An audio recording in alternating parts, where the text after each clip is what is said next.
El día de hoy vamos a hablar acerca de el manejo de crisis, ¿sí? Y yo quiero comenzar esta charla preguntándoles a todos, desde que eran pequeños, ¿cuántas veces escucharon la frase estamos en crisis? Yo recuerdo desde que tengo uso de razón, sobre todo aquí en mi país, en Ecuador, muchas veces escuchaba el término estamos en crisis, la crisis económica, política. Entonces, considero que a nivel de Latinoamérica probablemente hayamos vivido más etapas de crisis que de periodos de tranquilidad. Recuerdo también, por ejemplo, cuando íbamos a la escuela, pequeñitos, de repente había huelga y ya no tenías clases una semana. Ese tipo de situaciones debido a pandemia y demás, se han vuelto más recurrentes últimamente. ¿Y qué hacemos ahora para manejar estas crisis? Permítanme compartir la pantalla y vamos a comenzar nuestra presentación, nuestra charla respecto a qué puedo hacer yo para manejar una crisis, qué estrategias puedo implementar para tanto garantizar el bienestar laboral y personal, no solamente mi bienestar como empresa, sino también pensando en mis colaboradores. Ninguna empresa funciona sin su gente. El recurso más importante es el recurso humano. Entonces, el día de hoy vamos a hablar de qué podemos hacer en nuestras organizaciones para manejar estas crisis, de recuperarnos de estas crisis. Muy bien.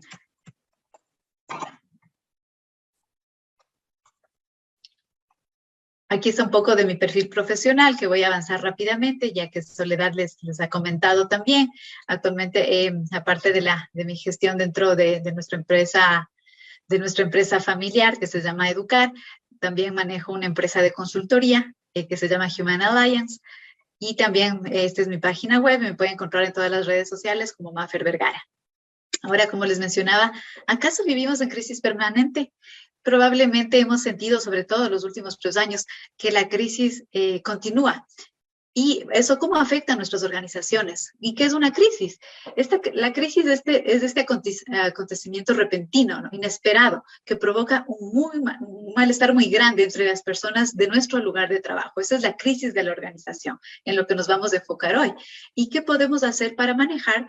¿Y qué podemos hacer también para mitigar estas crisis y trabajar con nuestros colaboradores? ¿Cuáles son las características de la crisis? Generalmente una crisis es un evento que surge con poquísima antelación. Es decir, que de repente, de un día para el otro, nos vemos en un momento en el cual la situación ha cambiado. Y con esto tenemos que lidiar, porque probablemente no solamente dure un día, sino probablemente un par de semanas. Y adicionalmente, desencadena sentimientos de miedo y de amenaza. Es decir, que vamos a sentir a nivel laboral que la gente no se siente a gusto, que sobre todo tiene miedo y se siente amenazada. Amenaza pueden ser, ya vamos a ver a continuación, naturales, físicas, económicas, de estabilidad laboral y demás. Estas son las características generales de la crisis. Ahora, ¿qué tipos de crisis podemos vivir o afrontar? Vamos a hablar de las 5 crisis más importantes. Y las crisis más importantes o más comunes son las siguientes. Primero, las crisis de orden natural. Yo creo que el ejemplo más crítico que hemos vivido es el ejemplo de la pandemia. Fue algo que sucedió de manera rápida y que tuvo un impacto global. Aparte de ejemplos como este, por ejemplo, nosotros que vivimos de una zona de volcanes, vamos a vivir también temas, por ejemplo, probablemente si explota un volcán, si hay un movimiento telúrico, al estar donde está ubicado nuestro país, pues también eso genera una crisis, ¿sí? Después del temblor del 2016 que se vivió aquí en nuestro país, pues cada vez que hay un evento similar, la gente vuelve a sentir este sentimiento de miedo. Y eso está relacionado con las crisis de tipo natural. Tenemos también las crisis de tipo tecnológico. Y esto hay que tomarle muy en cuenta. Probablemente en nuestras organizaciones no hemos pensado qué pasaría si de repente sufrimos un hackeo tecnológico. Es decir, a través del correo corporativo, un hacker logra llegar hasta nuestra información crítica, la secuestra y pide un rescate. Y esto no está tan alejado de la realidad, más bien está sucediendo con mucha frecuencia. ¿O qué pasa si de repente el servidor se ve comprometido? Si la información no necesariamente estaba en la nube, sino respaldada en un dispositivo físico, ¿qué va a pasar con esa información? ¿Y cómo vamos a afrontar esa crisis? Adicionalmente, tenemos crisis confrontativas, suele suceder dentro de las organizaciones, sobre todo en organizaciones más grandes, que a veces los líderes suelen tener cierto tipo de fricción y eso se permea a toda la organización.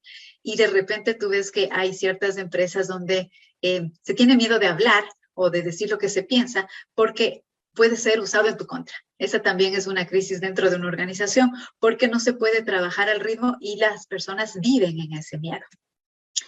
Crisis también de malicia cuando existe boicot, es decir, de repente un grupo de colaboradores ha decidido que quieren de cierta manera secuestrar la organización y comienzan a boicotear las operaciones, a no mandar los despachos completos o probablemente fuera de tiempo. Y si es una empresa de consumo masivo, esto repercute en toda la cadena, afectando a la propuesta de valor de la organización. Entonces, ¿qué podemos hacer en estos tipos de crisis de malicia? Y finalmente vamos a hablar también acerca de cuando hay irregularidades en la organización. Este tipo de regularidades generalmente suceden por una falta de valores, de seguir los procedimientos, de seguir las pautas que están establecidas dentro de una organización. Por ejemplo, una crisis grave que suele darse es cuando se toman decisiones por conseguir el número, por conseguir la meta a corto plazo, y se comprometen en ese sentido las políticas, los procedimientos o los valores internos de la organización, creando falsas promesas. Eso también genera una crisis dentro de cualquier empresa, dentro de cualquier organización. Y en eso hay que tener mucho cuidado porque ahora que vivimos en un mundo donde el teletrabajo llegó para quedarse, no necesariamente la comunicación llega de forma adecuada o de forma presencial, donde incluso se pueden leer los gestos de la gente, sino que hay que cuidar muchísimo el nivel de información para garantizar que si pasa algo de esto, ¿qué vamos a hacer y cómo vamos a actuar? Y eso es lo que vamos a hablar el día de hoy aquí. Entonces, estamos hablando acerca del manejo de crisis y vamos a hablar de qué hacemos. El manejo de crisis es este arte de administrar los eventos negativos que son repentinos e inesperados. Entonces, de eso se trata la charla del día de hoy. ¿Qué podemos hacer desde nuestros roles, desde nuestras organizaciones para garantizar que a pesar de la crisis vamos a administrar estos eventos negativos? Muy bien, entonces vamos a partir de por qué es importante manejar una crisis, ¿sí? Como mencionamos anteriormente, la vida, el vivir, ya en algún momento vas a vivir una crisis. El hecho de estar vivo te implica que en cierto momento vas a tener que enfrentarte a una situación sobre la cual no necesariamente tienes control. ¿Y qué es lo que vas a hacer al respecto? Entonces, el día de hoy vamos a entender por qué es necesario administrar esa crisis, ¿no?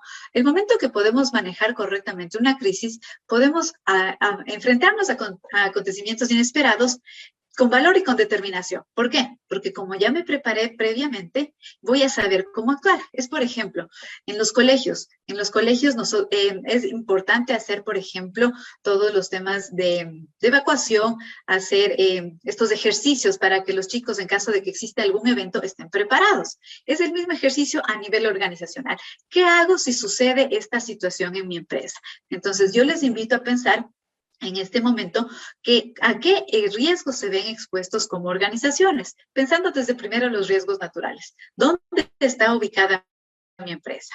Estamos expuestos tal vez a una inundación, a un terremoto, estamos expuestos a que suceda algo físico, las instalaciones actualmente ofrecen el nivel de seguridad que se espera, ¿y qué debo hacer para prepararme? Para que el momento que suceda pueda enfrentarme a esta situación con valor y con determinación.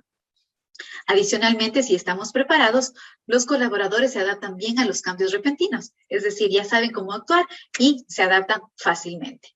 Adicionalmente, los empleados pueden comprender y analizar las causas de las crisis y afrontarlos de la mejor manera posible, ¿sí? Entonces, ya sé cómo actuar. ¿Qué pasa si mi información fue secuestrada? Sé cómo actuar. ¿Qué pasa si de repente hay una crisis de valores? Sé cómo actuar. ¿Qué pasa si hay un terremoto? Sé cómo actuar. Y eso es lo que buscamos a través de la preparación para el manejo de crisis.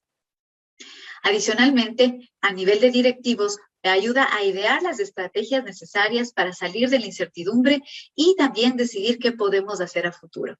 Por ejemplo, lo que hablábamos de crisis tecnológicas, a pesar de que suena algo muy, muy irreal, imaginemos que usted trabaja en un hospital ¿sí? Y el momento que están en el hospital, de repente la información de todos los pacientes es secuestrada.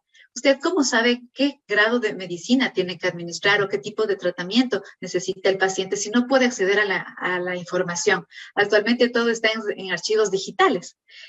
Va a ser difícil que usted tenga que ir a un fichero a sacar una historia física, a leer qué es lo que sucede. En esta era digital, el hecho de que de repente su información, la información de su organización, sea hackeada, es gravísimo. Imagínense si esto le pasa a un banco. ¿Qué es lo que va a suceder si de repente un organismo gubernamental que tiene la información de todo un país también es secuestrada esa información? ¿Cómo eso nos impacta? Y frente a ese tipo de eventos tenemos que adelantarnos. Y adicionalmente, esto permite a los directivos detectar los primeros signos de crisis, ¿no? Y también que los colaboradores conozcan las consecuencias y tomar las precauciones necesarias. Por ejemplo, volviendo al ejemplo del tema de la información. ¿Cómo se secuestra la información? Es porque alguien puso en su password ABC123.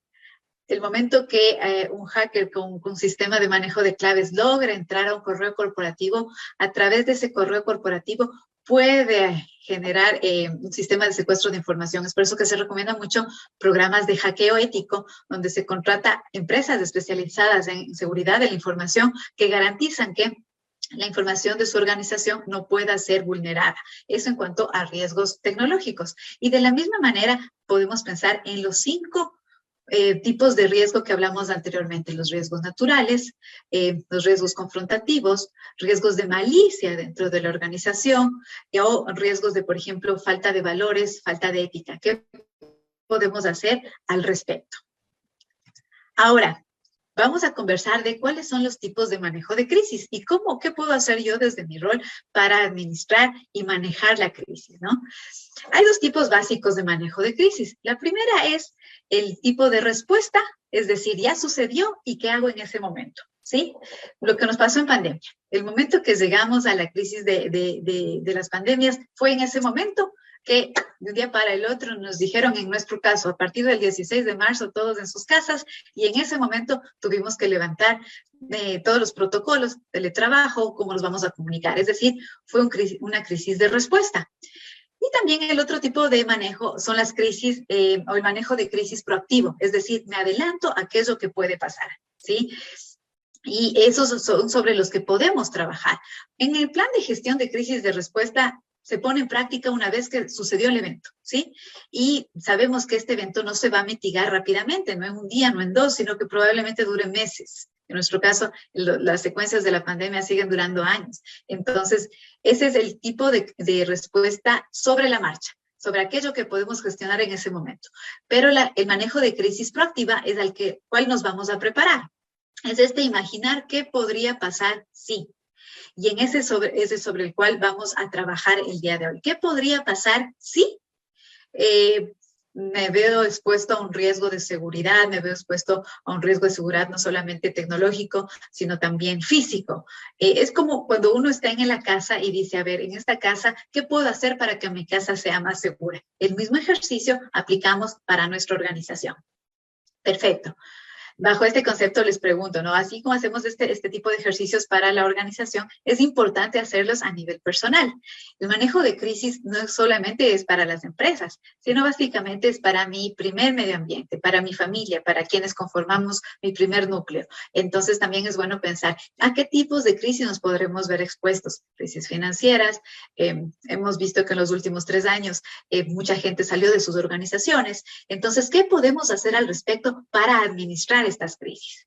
Lo vamos a ver a nivel macro de organización, pero lo ideal es que podamos aplicarlos a nuestra vida diaria. Muy bien, entonces vamos a hablar en este momento de qué puedo hacer para manejar las crisis, ¿no? Entonces tenemos 3 momentos principales, es qué hago antes, qué hago durante y qué hago después. Eso es lo que necesitamos garantizar, que durante estos 3 momentos, ¿cuál va a ser el manejo? ¿Sí? Entonces, siempre antes de una crisis es cómo me adelanto, es desarrollar buenas prácticas, es qué puedo hacer yo para responder a varios tipos de escenario, ¿no? Entonces, nuevamente, ¿a qué escenario crítico me puedo exponer? ¿Qué va a pasar? Comencemos desde el ejercicio familiar.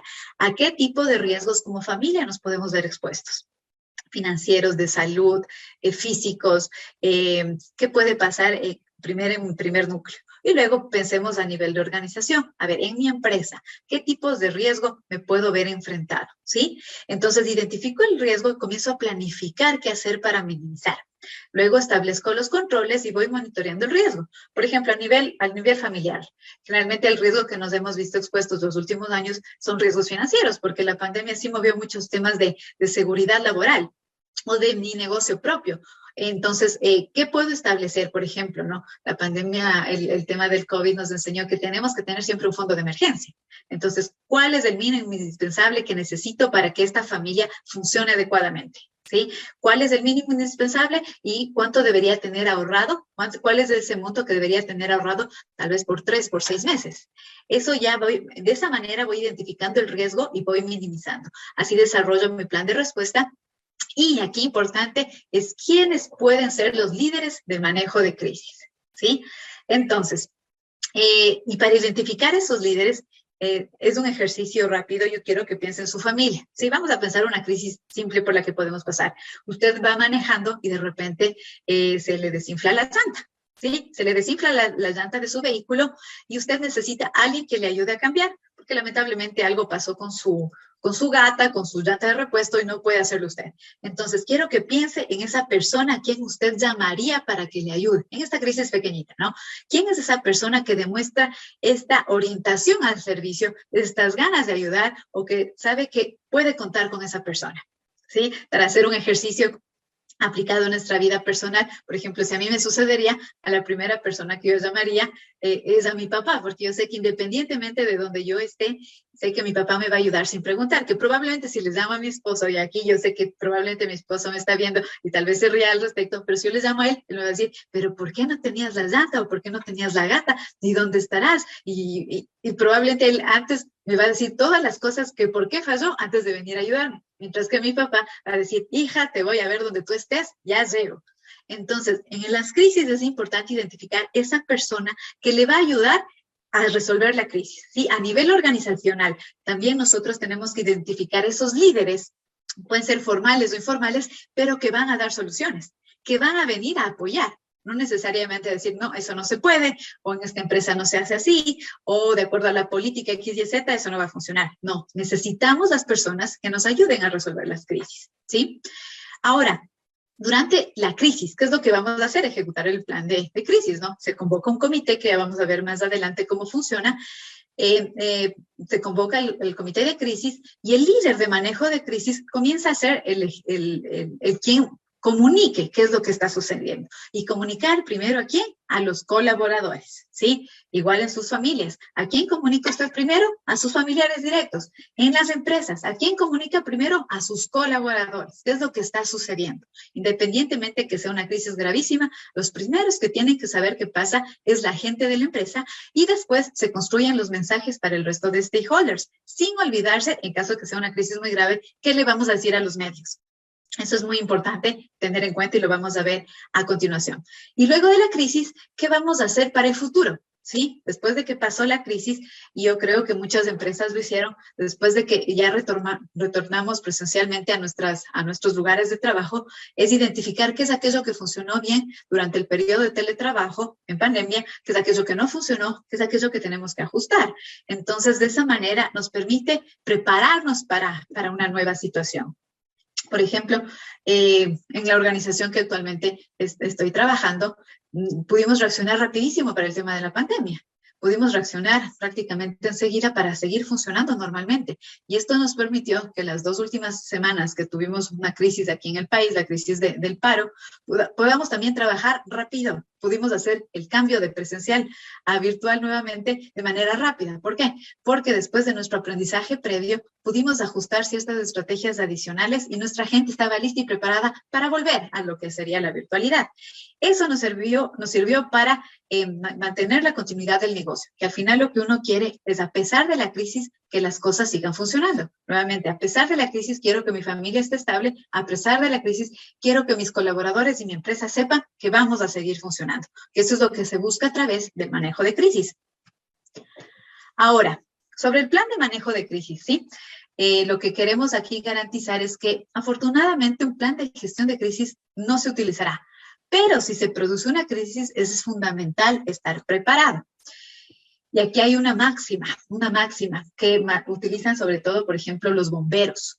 Los bomberos mencionan que el momento que llega una emergencia, no convertirse en víctima. Es la primera máxima de los bomberos. Es decir, identificar qué puedo hacer para que yo tampoco me convierta en una víctima o me convierta también en una baja dentro de un proceso de crisis. Entonces, ¿qué debe contener este plan de manejo de crisis? Primero, ¿cuál es el propósito? ¿Cuál es el objetivo? ¿Qué tipo de crisis vamos a manejar? Luego, una estrategia de gestión de crisis, es decir, cómo vamos a administrar esta crisis. Luego, el tercer punto crítico es la comunicación y el manejo de los medios. ¿Qué vamos a decir? ¿Qué no vamos a decir? Luego, los procedimientos y finalmente la concienciación y la formación. Vamos a ver cada uno de estos aspectos a continuación. Sobre el propósito y el objetivo, ¿sí? Es levantar un manual.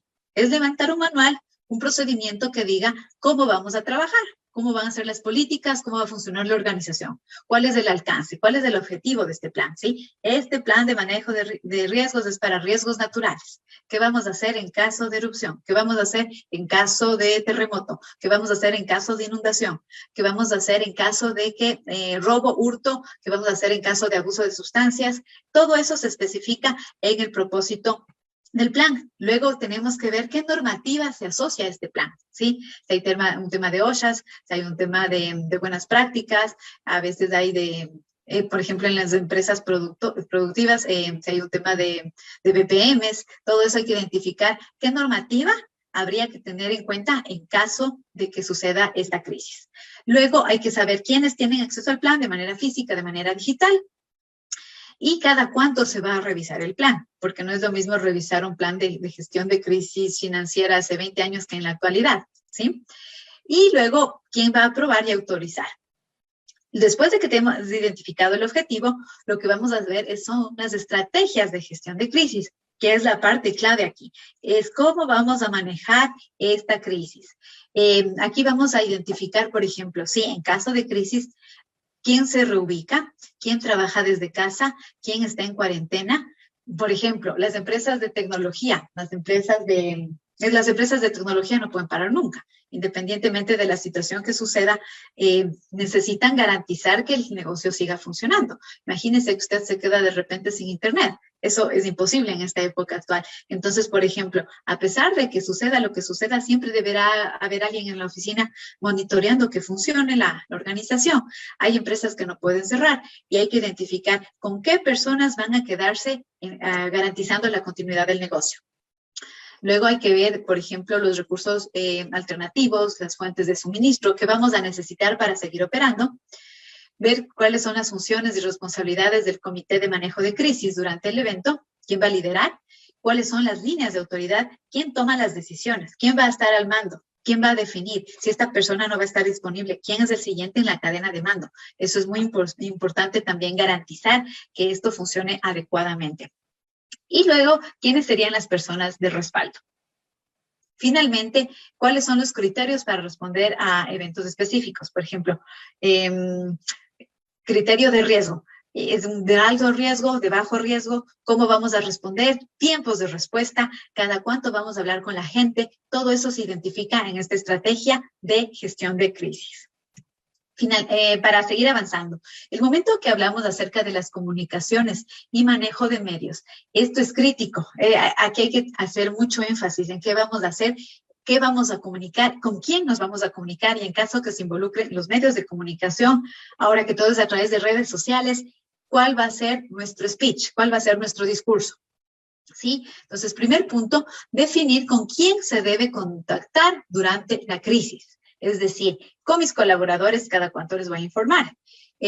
Con mis stakeholders, con los proveedores, con la cadena de supply, tal vez con accionistas, cada cuánto les voy a comunicar, cada cuánto voy a informar qué es lo que va sucediendo. Luego necesitamos hacer una lista detallada de los contactos. Primero desde los proveedores clave, porque ellos garantizan la continuidad de mi negocio. Si soy un negocio productivo, necesito conversar con mis proveedores clave. Luego probablemente tengo que identificar en caso de riesgo natural, por ejemplo, fuerzas del orden, organismos gubernamentales, en todos aquellos que se van a ver involucrados en caso de riesgo. También necesitamos incluir las funciones y responsabilidades de la lista de contactos. Luego, necesitamos establecer los canales para garantizar que los colaboradores se mantengan en contacto con sus jefes y miembros del equipo. ¿Qué es lo que vamos a hacer aquí? Ahora manejamos todo a través de WhatsApp, ¿sí? Y muy pocas veces el WhatsApp se cae. Sin embargo, tenemos que saber, aparte del WhatsApp, cómo voy a trabajar. ¿Cómo me voy a comunicar? Voy a hacer una lista de distribución de correos electrónicos, voy a llamar, voy a hacer un círculo de comunicación, tú llamas a estas dos personas, de estas otras dos personas, y para incluso establecer, si de repente se caen las líneas telefónicas, a través de qué medio nos vamos a seguir comunicando.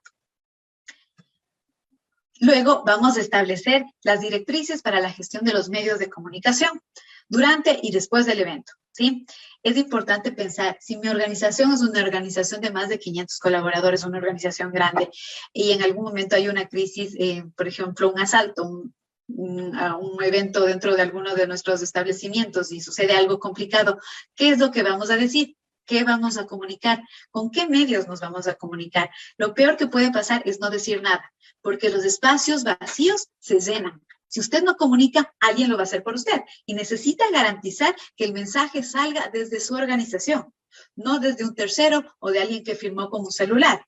A través de las redes sociales hay mucha información que no nos agrega valor y sin embargo la gente la consume. Entonces debemos tener claro qué vamos a decir a los medios de comunicación y nosotros administrar la información. Que sea nuestra empresa la que habla, no un tercero.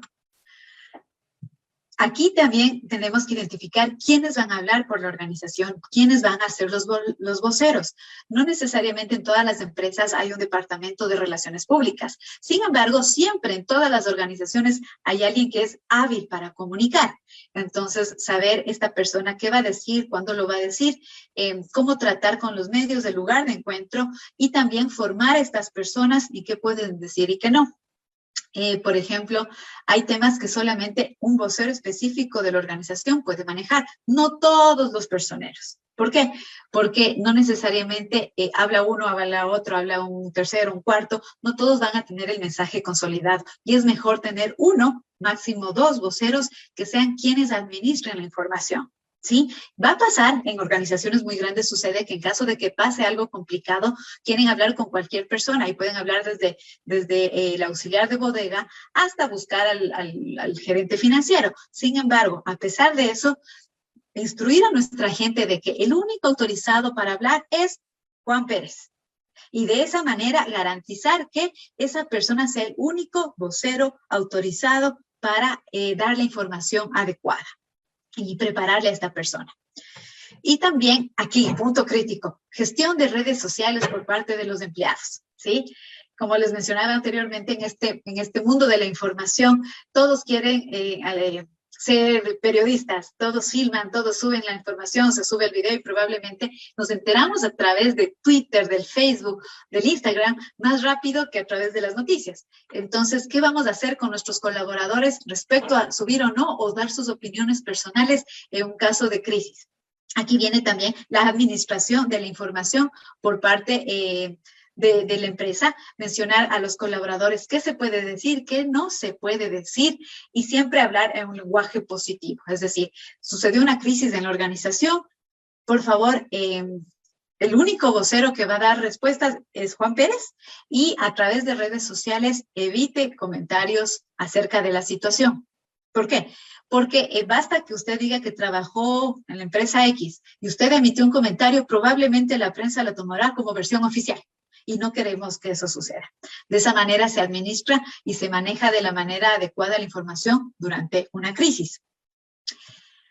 Y vamos avanzando con el procedimiento de crisis. Entonces, la primera cosa que hay que hacer es convocar a los miembros del equipo de crisis. ¿Qué vamos a hacer en cuanto para gestionar el funcionamiento de la empresa? Que a pesar de esta novedad, la empresa siga funcionando, la empresa siga garantizando resultados y demostrando que siguen funcionando a pesar de lo que está sucediendo. Programar reuniones periódicas para ver los avances de cómo evoluciona la crisis.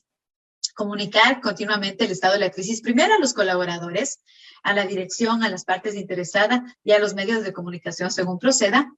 Y Definir qué vamos a hacer en caso de que se produzcan eventos adicionales. Es decir, del primer evento suceden nuevas novedades, ¿qué vamos a hacer en cada uno de los pasos?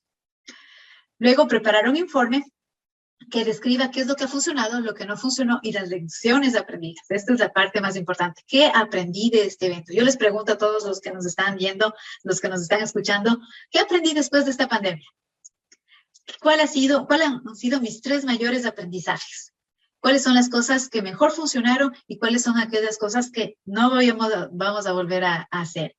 Esos aprendizajes a nivel familiar son críticos, no se diga a nivel de organización o de empresa más grande. ¿Qué es aquello que funcionó, que no? ¿Y cuáles son mis lecciones? Eso es importante siempre recalcar, y no solo en la crisis, en cualquier situación interesante de aprendizaje es importante hacerse estas 3 preguntas. Asegurarse también que todas las instrucciones sean fáciles de entender por todas las personas y fáciles de ejecutar. Y luego viene la última parte, que es la concienciación y la formación, que es llevar a cabo un proceso de formación para todos los miembros del equipo de crisis y luego para todos los colaboradores. Hacer ejercicios desde la parte de planificación a nivel de mesa directiva hasta la activación de los equipos de crisis y hacer el ejercicio real de qué pasaría si, hacer un simulacro. Esto también le ayuda al colaborador, a la empresa, a ver qué está funcionando y qué no. Por ejemplo, los canales de comunicación, los círculos de comunicación. Actualizar el plan en base a los resultados del ejercicio. Eso es crítico para garantizar que el plan de crisis funcione. Y en este momento les voy a contar el caso de Johnson & Johnson y el producto Tylenol. En 1982, Johnson & Johnson sufrió un ataque. Una niña de 12 años fue la primera en morir después de ingerir una pastilla de Tylenol. ¿Y qué es lo que había pasado? 7 personas murieron después de esto. Lo que sucedió es que de repente alguna persona contaminó con cianuro 7 empaques distintos en la ciudad de Chicago. Es por eso que ahora ustedes verán los envases de medicación, vienen con el algodón en la parte interna, el sello de seguridad, rosca a prueba de niños y la cinta transparente. Eso se implementa a partir de esta crisis de 1982, que afectó gravísimo. Imagínense que de repente usted no se pueda tomar una medicación de uso común como el Tylenol, como una aspirina, porque tiene miedo de morir. Entonces, ¿qué es lo que hizo Johnson & Johnson? ¿Y cómo manejó esta crisis? Que fue una crisis gravísima. Fue preocuparse no en lo que sucedió, sino en su respuesta inmediata. Johnson & Johnson administró también la comunicación y las acciones posteriores, que le costó $100 millones. El retiro de 31 millones de productos, le costó $100 millones retirar todo ese producto, devolvió el dinero a las personas que habían comprado, les dio vouchers por cambio de medicación. Pero lo que hizo Johnson & Johnson fue preocuparse de la gente, fue preocuparse de qué pasó. El evento era gravísimo, contaminaron con cianuro sus productos, no podían determinar en qué lugares estaban. Sin embargo, ese hecho fue diluido de cierta manera por las acciones que tomó posteriormente para garantizar que la gente se sienta bien, se sienta contenta, se sienta segura. Porque finalmente lo que Johnson & Johnson vende es esta seguridad de que sus productos son buenos. Entonces, la gente no se va a acordar de la crisis, se va a acordar de cómo reaccionaste para garantizar el bienestar de tu gente y el bienestar de tus consumidores, público en general y stakeholders. Entonces, aquí lo importante de la crisis no es la crisis en sí, sino la reacción y qué vamos a hacer al respecto. Bajo este concepto, lo que les mencionaba, lo importante es el bienestar de los colaboradores. Si tu gente está bien a pesar de la crisis, ellos van a garantizar que el negocio siga funcionando. Aquí es crítico saber que si la gente está bien, el negocio está bien, porque los humanos son más que recursos. Muchas veces hablamos de que los famosos recursos humanos, pero los humanos son más que recursos. Es la gente, el bienestar de tu gente, la que garantiza que tu organización esté bien. Igual que en la familia, si la familia está bien, todo va funcionando en armonía, en paz, pero primero partimos desde la gente. Y esa es la parte clave dentro de la organización. Entonces, después de hablar de todo lo que es crisis y cómo administrar la crisis, vamos a hablar ahora del bienestar. Y vamos a hacer primero un ejercicio que se llama la rueda del bienestar. Entonces, les pido a todas las personas que nos están escuchando que hagan este ejercicio conmigo. Es un ejercicio corto, fácil y rápido, donde vamos a establecer cómo está nuestro bienestar, cómo nos sentimos en este momento. Entonces, lo que vamos a hacer es lo siguiente, vamos a dibujar una rueda, ¿sí? Aquí ya apareció la rueda completa, pero vamos a dibujar una rueda, ¿sí? Con 8 aspectos. El aspecto físico, el aspecto emocional, el aspecto intelectual, el aspecto social, el ambiente, el aspecto financiero, mi aspecto de carrera, cómo me siento en mi desarrollo profesional y también la diversión, cómo me siento respecto a qué tanto me estoy divirtiendo, ¿sí? Entonces, el círculo externo, el círculo tomate, sí, están los 8 aspectos. Y voy a hacer una escala desde el 0 hasta el 10 en cada uno de estos aspectos. Y ahora yo voy a puntear cómo me siento en cada uno de los aspectos. Cómo me siento en el aspecto físico, ¿sí? En el aspecto físico es cómo estoy de salud. ¿Me siento saludable? ¿Me siento fuerte o no?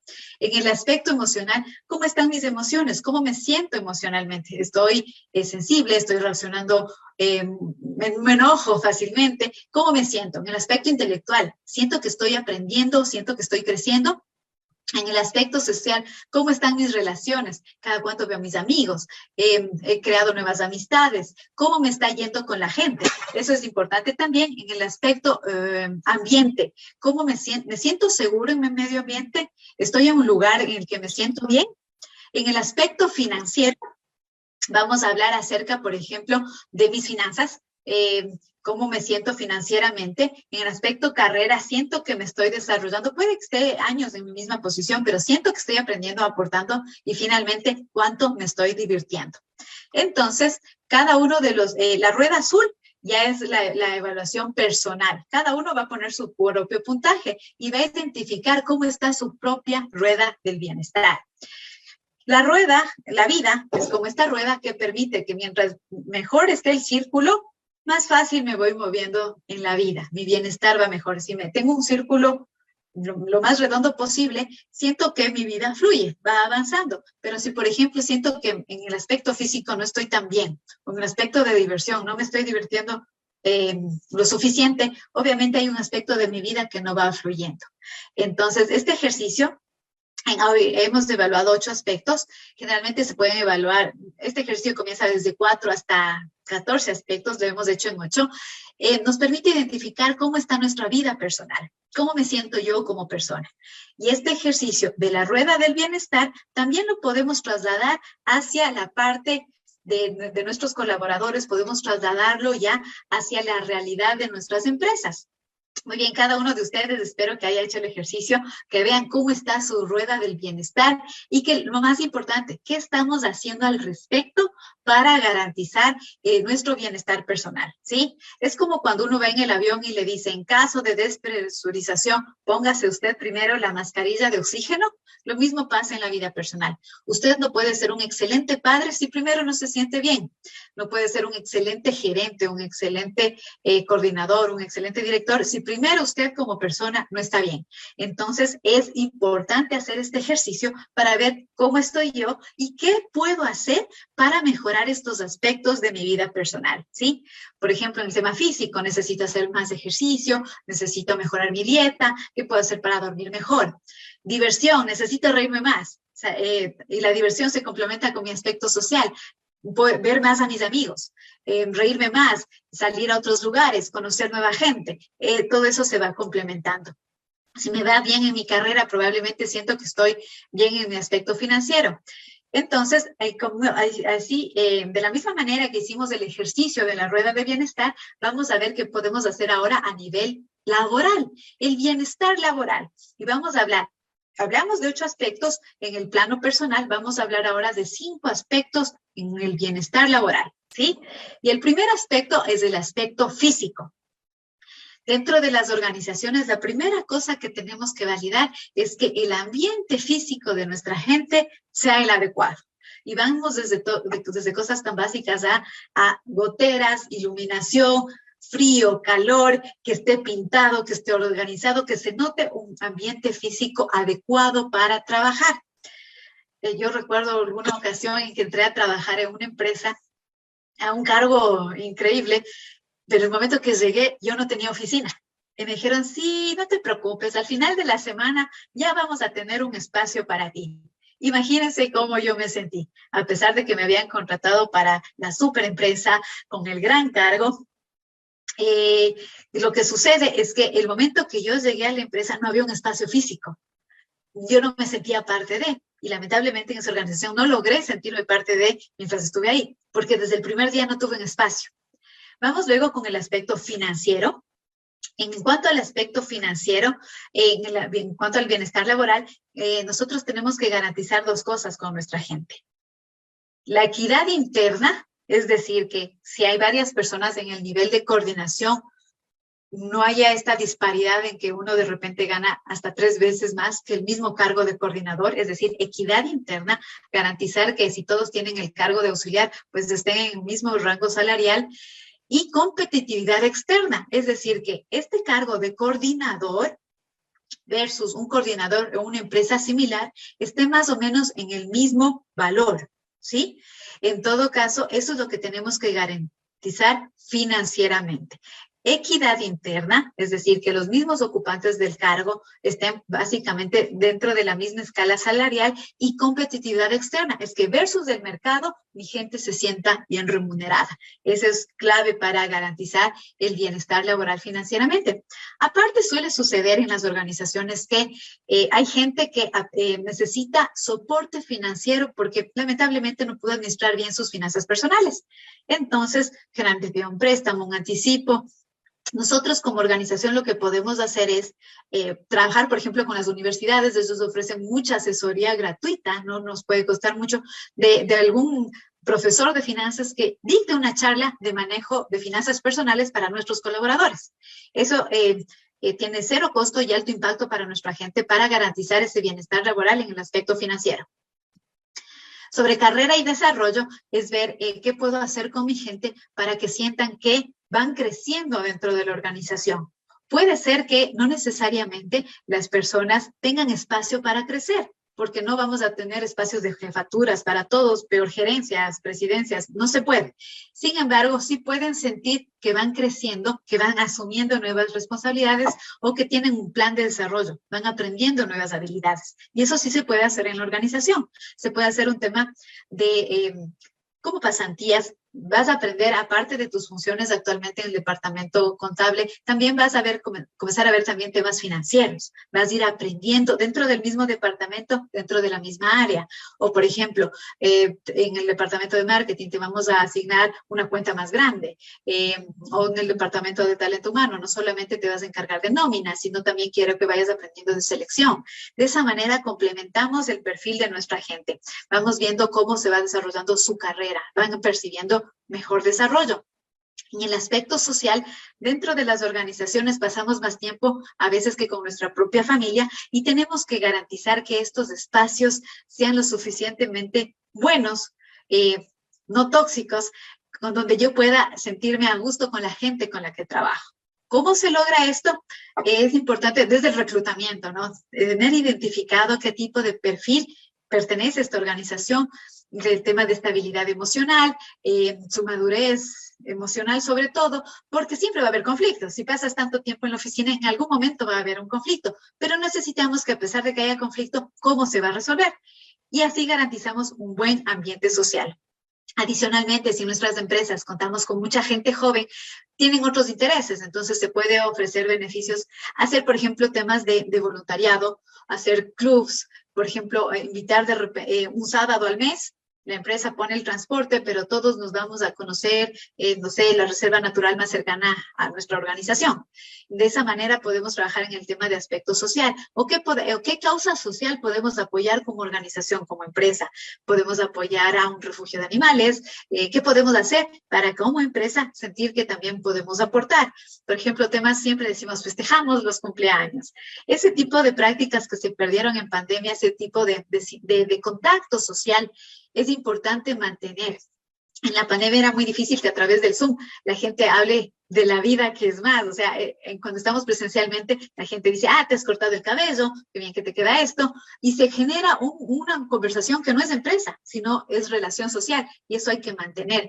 Si ya se perdió, era prácticamente 1 año y medio, 2, de esta relación social, ahora que estamos presencialmente, es el momento de generar nuevamente esos vínculos, de dar esos espacios donde autónomamente nuestra gente se reúne y propone nuevas ideas, se organiza, crean nuevos rituales y eso permite una buena cohesión social.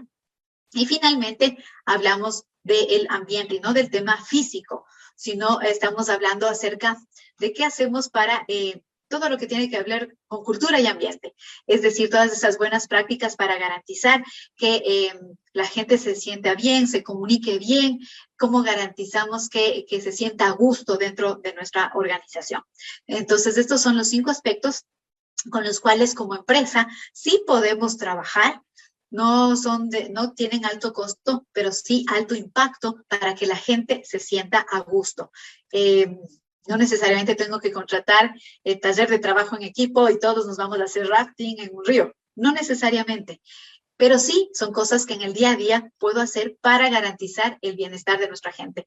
Por ejemplo, después de la pandemia, mucha gente vivió épocas durísimas después de la pandemia. Todos vivimos épocas súper complicadas. Y el momento que regresamos a los lugares de trabajo, lo primero que queríamos hacer era este ejercicio de desfogue, de conversar, de hablar, de decir, sí, esto pasó, y así en mi familia, y esto con mi amigo. Probablemente también perdimos colaboradores durante esta época.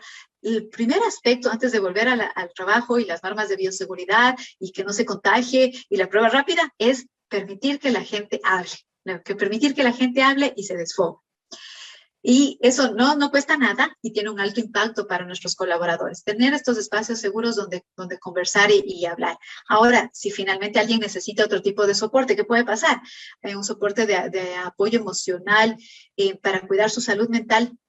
También nuestras organizaciones, por ejemplo, podemos hacer convenios nuevamente con las universidades. A las universidades les interesa mucho gestionar estos convenios con la empresa, donde sus estudiantes puedan y no tengan miedo de que a través del consejo de la universidad, a través de las prácticas estudiantiles del área de psicología, de la facultad de psicología, pues sí prestan ayuda y se ayudan mutuamente. Usted al colaborador porque le ofrece asistencia psicológica a bajo costo, prácticamente gratuita, y también la universidad porque permite formar a la nueva generación de psicólogos. Entonces, veamos ese tipo de convenios, ese tipo de soporte para nuestra gente. Ahora, quería comentarles, ¿no? Los grandes empleadores en Estados Unidos gastaron más o menos $3.6 millones en programas de bienestar en el 2019. Esto es prepandemia. En el 2019 aproximadamente se gastaron $762 por colaborador para programas de bienestar. Imagínense, grandes empresas como Google, Apple, hicieron esta inversión de $762 por colaborador en programas de bienestar. Y el mercado del bienestar corporativo era de $53,000 millones en el 2018 y se prevé que sean de 90,700 millones para el 2026. Imagínense, es un mercado de prácticamente de casi ya de $100,000 millones va a ser en los próximos 3 años. Entonces, ¿por qué es tan importante el bienestar? ¿Por qué es tan importante cuidar de nuestra gente? Porque prevenir es mejor que lamentar. Igual que en el manejo de crisis. Si yo me adelanto antes de la crisis, puedo responder mejor. Si cuido a mi gente, sé que voy a reducir los temas de rotación. ¿Cuánto me cuesta que la gente se mueva continuamente? Si cuido a mi gente, voy a reducir temas de ausentismo. Entonces, es mejor invertir que luego lamentar. Nunca en la historia se ha invertido tantos recursos en el bienestar. Nunca en la época del mundo, estamos en una época actual en la que se ha invertido mucho dinero en la gente. Y finalmente, es importante garantizar que esta inversión de recursos sea retribuida en bienestar de nuestra gente. El momento que usted invierte es $1. Por cada $1 invertido en temas de seguridad, de salud, de bienestar de su gente, usted está recibiendo probablemente un 100%, 120% de retorno. ¿Por qué? Imagínense, en nuestro país, si nosotros invertimos en exámenes de salud ocupacional, aproximadamente el costo está entre $15 y $17 en esa inversión, en ver cómo está la salud de manera general de nuestra gente, eso vamos a poder crear programas en los cuales cuidamos temas de colesterol, de triglicéridos, de diabetes, y si son detectados en manera temprana, el colaborador le va a agradecer y usted va a ver que realmente apoyó al bienestar no solo de su colaborador, sino de la familia, de todo el impacto donde él está. Entonces hay que pensar no solamente tengo que hacer porque me manda la ley, los exámenes ocupacionales, sino esto es bueno para mi colaborador, para mí como empresa y finalmente para la familia, para el núcleo básico de la sociedad. Entonces, bajo ese concepto necesitamos estar pendientes de nuestra gente, cómo se sienten, cómo están. Y como les decía, no necesario es eventos de alto costo, sino pueden ser eventos de alto impacto, pensando en qué es aquello que nuestra gente siente. Ahora quiero preguntarles, ¿qué hemos hecho hoy por nuestra gente? ¿Qué han hecho ustedes hoy por su gente, por sus colaboradores? ¿Qué han hecho el día de hoy? ¿Tuvieron esos 5 minutos para preguntar cómo estaban, cómo le ha ido, cómo se siente, cómo sigue? ¿Tuvieron ese tiempo para conversar con ellos y preguntarles sobre su día a día? Las organizaciones, más que la estructura física, que la tecnología, que el servidor, que la fibra, es gente. ¿Quién administra todas las empresas? Son personas. Y las personas, los seres humanos, son más que recursos. A través de la gente se consiguen los resultados. Y si nuestra gente está bien, nuestras empresas están bien. Esta es la charla del día de hoy. Hablamos desde el manejo de la crisis hasta luego llegar al bienestar. El interés de la organización tiene que ser ese, ver cómo se siente la gente y qué puedo hacer para garantizar que en mi lugar de trabajo, en mi empresa, se sientan lo mejor posible. Actualmente se sabe que los millennials y los nuevos que vienen centennials, ellos vienen con una nueva expectativa, ellos no quieren hacer una carrera de 10 años, quieren estar 2, 3, 5 años en una organización.